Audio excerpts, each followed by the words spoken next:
ওকে, এখানে কি আছে? Two circular coil can be arrange in any of the three situation shown in the figure, there mutual inductance will B.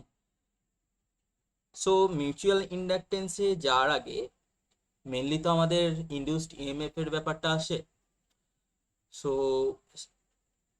আমাদের flux জিনিসটা এসে যাচ্ছে আমাদের অ্যাকচুয়ালি এটার মধ্যে দিয়ে এইটার মধ্যে দিয়ে আমাদের যখন কারেন্ট যায় তার জন্য যে ম্যাগনেটিক ফিল্ডটা যা তৈরি হয় সেটা কোথা দিয়ে যাবে? সেটাই অ্যাক্সিস বরাবর যাবে, পারপেন্ডিকুলার যাবে এই রিংয়ের এরিয়া বরাবর। সেটা যাওয়ার পর কোথা দিয়ে ক্রস করবে? এইটাকে ক্রস করবে। এবার আমরা কি জানি এটার এরিয়া ভেক্টরটাও পারপেন্ডিকুলার এইটার সঙ্গে প্যারালাল হবে।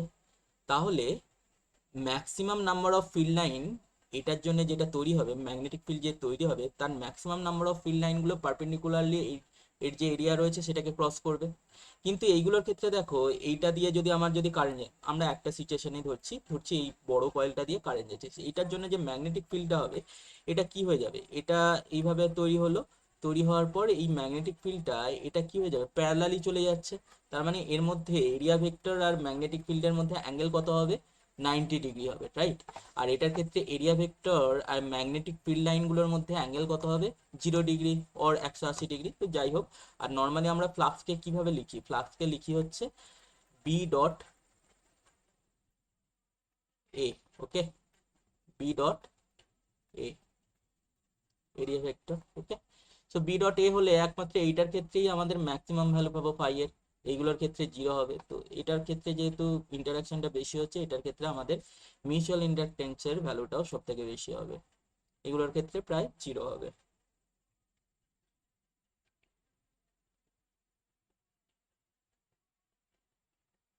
নেক্সট আমাদের কি আছে দেখো, এখানে দিয়েছে a coil of inductance 300 mH and resistance 2 ohm is connected to a source of voltage 2 volt.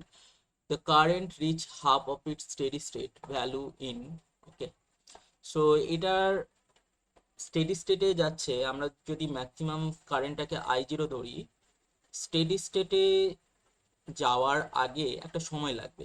কেন? এখানে একটা কয়েল রয়েছে।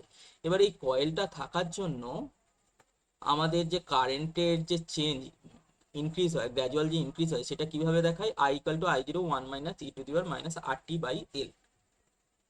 এটা কি বলা হচ্ছে? এই আই এর ভ্যালুটা, এই আই এর ভ্যালুটা হবে হচ্ছে I0/2। তার মানে I0 সঙ্গে যে পোর্শনটা রয়েছে এই পোর্শনটার ভ্যালু কি হবে? হাফ হবে। এটা যদি হাফ হয়, এক থেকে কোনো কত বাদ দিলে হাফ হয়? কত সাবট্রাক্ট করলে হাফ হয়? এক থেকে হাফ সাবট্রাক্ট করলে হাফ হয়। তার মানে এই হাফ e⁻RT/L এটার ভ্যালু কি হবে? হাফ হবে। এবার তাহলে হাফ ইকুয়াল টু e⁻RT/L। এবার 1/2 মানে কি? 2⁻−1। এবার এটা যদি দুদিকে লগ নিই, লগ নিলে আমরা যদি বেসটাকে নিই, তাহলে এটা কি হয়ে যাবে? লন 2⁻−1। আর এটাও কি হয়ে যাবে? Loan e⁻RT/L। সো করবে e⁻RT/L। এবার লনের যেহেতু নিচ্ছি, পাওয়ারটা বাইরে চলে আসে, এটা -ln 2 হবে, আর এটা